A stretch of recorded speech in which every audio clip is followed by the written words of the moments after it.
बिल्किस बानो के जो मुजरिमीन थे जिनको सज़ा हुई थी, लेकिन गुजरात की जो गवर्नमेंट है, बीजेपी की गवर्नमेंट है, उनकी सज़ा 2022 अगस्त 2022 में ख़त्म कर दी थी। उन्हें रिमिशन दिया था, यानी उन्हें माफ़ी दी थी, माफ़ी तलाफ़ी दी थी।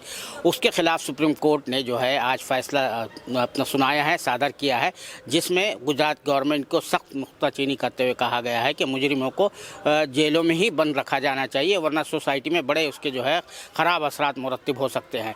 उसी हवाले से ये जो मामला जो सारा जो मामला है, हालांकि एक जुर्म का मामला है, क्रिमिनल एक्ट का मामला है, लेकिन उसको एक सियासी रंग दिया गया था, इलेक्शन जीतने के लिए दिया गया था। उसी हवाले से हमारे साथ बात करने के लिए सीनियर सहाफ़ी यूसुफ अंसारी साहब है। यूसुफ अंसारी साहब, ये पूरा बिल्किस बानो का मामला सियासत से जुड़ा हुआ है, तो आप जो फैसला आया है अब इस पर क्या सियासत हो सकती है आपके ख्याल में? देखिए, सुप्रीम कोर्ट का जो फैसला आया है ये बहुत सराहनीय है और इसकी समाज के हर तबके की तरफ से इसकी सराहना हो रही है। और मुझे लगता है कि सुप्रीम कोर्ट ने इंसाफ का जो तकाजा था उस तकाजे को पूरा करने में अपना हक़ अदा किया है। 15 दिन का वक्त दिया है सरकार को कि उस 15 दिन में फैसला करे। अब आशंका ये जताई जा रही है कि शायद सरकार को अगर इसमें 2022 में जो विधानसभा चुनाव गुजरात में हुए थे, अगर इस मुद्दे से बीजेपी को फ़ायदा पहुंचा है तो बीजेपी चाहेगी कि साहब इस मुद्दे को 2024 के लोकसभा चुनाव के दौरान भी उसे इससे फ़ायदा पहुंचे। इसे फ़ायदा तब पहुंच सकता है कि जब वो हिंदू भावनाओं को उभार कर और एक जो उसका पोलराइजेशन होता है उसमें वो कामयाब हो जाए। तो विधानसभा चुनाव में भी इस तरह की खबरें आई थी कि गैंग रेप के जो आरोपी थे इनको भी प्रचार में घुमाया गया था, उसकी तस्वीरें आई थी। तो इसका मतलब ये है कि बीजेपी पूरी मुस्तैदी के साथ उनके साथ खड़ी हुई है, वो आज भी खड़ी है। अगर नहीं खड़ी होती तो उन्हें छोड़ती नहीं। तो बड़ा गंभीर मामला है ये। तो अभी कांग्रेस ने जो आज कहा है इसके बारे में, वो यही आशंका जताई है कि भाई ये डिले टैक्टिक्स अपना सकते हैं, लोकसभा चुनाव तक टल सकते हैं, चर्चा में बने रहेगी। तो बीजेपी संदेश देना चाहती है कि भाई हमारे राज्य में तो मुसलमानों के साथ किसी भी तरह का जुल्म कर लो, तुम्हारा कोई बाल भी बांका नहीं कर सकता है। तो इस जो मुसलमानों से नफरत करने वाले लोग हैं वो बीजेपी के समर्थन में और ज़्यादा मजबूती से जुड़ते हैं।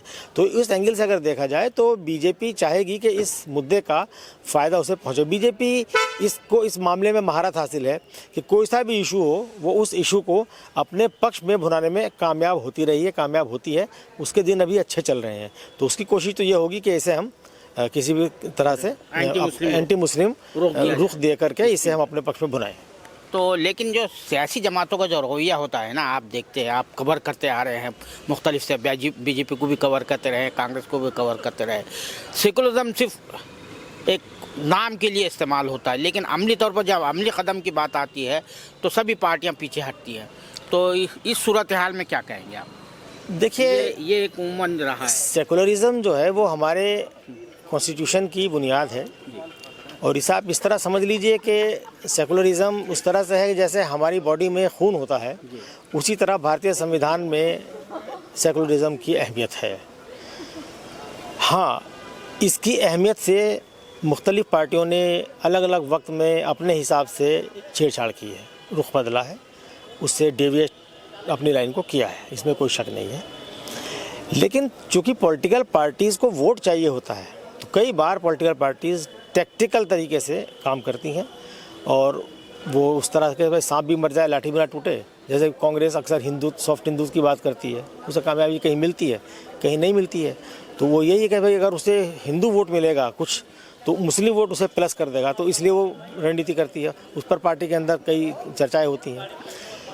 तो पॉलिटिकल पार्टीज़ का चूँकि 24 आवर एक ही काम है, वो वोटों का कारोबार करती हैं। तो उन्हें जिस मामले में ज़्यादा वोट मिलते हैं उस हिसाब से वो सोचती हैं सारी चीज़ों को। लेकिन मसूद साहब, ये जो रेप का मामला है ये बहुत गंभीर मामला है। मुझे लगता है कि इससे घिनौना अपराध तो दूसरा नहीं है, सबसे घृणित अपराध है। ये एक ऐसा अपराध है जिसका कोई जस्टिफिकेशन नहीं है। तो बाकी अपराधों से इसे अलग चश्मे से देखना चाहिए। आज मैंने कांग्रेस की प्रेस कॉन्फ्रेंस में 2 टूक सवाल पूछा था। ये तो चलिए वो मामला था कि भाई बिल्किस बानो के साथ उस वक्त जब गुजरात में दंगे चल रहे थे, मारकाट चल रही थी, मुसलमानों का नरसंहार चल रहा था, उस दौरान ये हुआ। और ये करने वाले जो हैं वो ठीक है बीजेपी के कार्यकर्ता हो सकते हैं, लेकिन वो किसी पद पर नहीं थे, कोई मंत्री विधायक या सांसद नहीं थे। लेकिन मौजूदा लोकसभा में और विधानसभा में जो अब तक का डेटा बताता है 134 सांसदों और विधायकों के खिलाफ औरतों से जुड़े अपराधों के गंभीर मामले हैं। 18 सांसदों के खिलाफ रेप के मामले हैं, रेप और गैंगरेप के मामले हैं। 7 MP बीजेपी के हैं जिनके खिलाफ रेप के मामले हैं। 6 MP कांग्रेस के जिनके खिलाफ रेप के मामले हैं। तो ये लोग MP इसलिए बन पाते हैं कि इनको पार्टियां टिकट देती हैं। मुझे लगता है कि भाई अगर रेप के आपको इतना चिंता है बिल्किस बानो के रेपिस्टों की और सब बाकी सबकी, तो आप अपने इस पर एक स्टैंड लीजिए कि हम कम से कम जिस पर रेप के आरोप हैं ऐसे किसी शख्स को हम टिकट नहीं देंगे। टिकट नहीं देंगे तो उसके संसद में या विधानसभा में पहुंचने का रास्ता साफ हो जाएगा। ऐसे लोग, कई लोगों को मैं व्यक्तिगत रूप से जानता हूं जिन पर रेप के चार्जेस थे और उन्होंने विधायक बने, सांसद बने, मंत्री तक बने और उन्होंने अपने खिलाफ चलने वाली कार्रवाई को प्रभावित किया। तो ये कोई एक्सक्यूज़ नहीं है कि साहब अभी उसके ऊपर कन्विक्शन नहीं हुआ है। तो फिर बीजेपी के अगर 7 सांसदों के खिलाफ रेप के चार्जेस हैं और इधर 6 हैं तो फ़र्क क्या है? 303 में 7 और 52 में 6। तो ये हिपोक्रेसी राजनीतिक दलों की, ये हिपोक्रेसी से बाज आना चाहिए। आप दूसरों की तरफ उंगली उठाते हैं तो 3 उंगली आपकी तरफ भी उठती हैं। कम से कम अपना दामन साफ रखना चाहिए आपको। ये दामन साफ नहीं रखते हैं, हमें राजनीतिक दलों से ये शिकायत है। तो ये जो आप कह रहे हैं, हमारे जो प्राइम मिनिस्टर साहब है, बेटी बचाओ का नारा बड़े हर जगह हर फोरम से, प्लेटफॉर्म से लगाते हैं। ब्रजभूषण का मामला सामने आता है, बनारस का मामला, कई मामला सामने आ रहे हैं, लेकिन जो जिस हल्के को जो है वो अपील करने की कोशिश करते हैं, तो वहाँ पर ये क्यों नहीं? क्या वहाँ की जो है अखलाकी हद कमज़ोर हो गई है? वो जो उनका हिंदुत्व का हल्का है तो कोई असर नहीं हो रहा है जिस तरह के वाक़यात पेश आ रहे? तो इसको किस तरह से देखते हैं? अब क्या मामला है यहाँ पर? तो है चलो बिल्किस बानो का मामला आया, फलां का मामला आया, फलां, या कांग्रेस में भी उमूमन ये होता है कि अगर किसी के बाहर आए तो कम से कम वो फ़ौरन एक्शन ले लेती है। उनमें कुछ ना कुछ तो एक हया होती है। यहाँ तो बिल्कुल एकदम ढिठाई वाला मामला है। इसलिए ढिठाई वाला मामला है कि इनको लगता है कि हम हमेशा सत्ता में रहने वाले हैं और इनको लगता है कि हमारे पास बहुमत है। तो ये बहुमत जो है, बहुमत का जो हाथी है, तमाम संवैधानिक परंपराओं को, नैतिकताओं को कुचल रहा है, अपने पैरों तले रौंदते हुए आगे बढ़ रहा है। प्रधानमंत्री ने 2014 में जब नारा दिया था कि बहुत हुआ नारी पर अत्याचार, अब की बार मोदी सरकार, महिला सम्मान की बहुत बात की थी। इनकी सरकार बनते ही वो गुब्बारा फूट गया। निहाल चंद नाम के एक सांसद को, राजस्थान से सांसद थे, इन्होंने मंत्री बनाया। उसके खिलाफ प्रदर्शन हुए। गैंगरेप का वो आरोपी था। इतने मोटे कागज़ों की फाइल लेके उसके परिवार वाले दर दर भटक रहे थे। मेन स्ट्रीम मीडिया चैनलों ने उन्हें धक्के देके भगाया, उनकी खबर किसी ने नहीं चलाई। उस ज़माने में मैं एक छोटे चैनल का एडिटर हुआ करता था, मैंने वो खबर चलाई। उनके साथ इतनी बदतमीजियाँ हुई, उन्हें जंतर मंतर पर प्रदर्शन नहीं करने दिया गया, प्रधानमंत्री हाउस तक मार्च नहीं करने दिया गया। और उसके बाद जब ये मामला बहुत ज़्यादा हाईलाइट हुआ तो प्रधानमंत्री की कम से कम जिम्मेदारी ये बनती थी कि हो सकता है कि लाइल्मी की वजह से, जानकारी न होने की वजह से उन्होंने मंत्री बना दिया हो। लेकिन निहाल चंद पूरे 2 साल केंद्र में मंत्री रहा। यह कैसे हो सकता है कि एक प्रधानमंत्री जो ये वादा करके, नारा देके आ रहा है कि साहब बहुत हुआ नारी पर अत्याचार, अब की बार मोदी सरकार हम नहीं सहेंगे, अपनी सरकार में गैंगरेप या रेप के आरोपी को मंत्री बना दे? इससे ज़्यादा शर्म से डूब मरने का मकाम है ये हमारे लिए।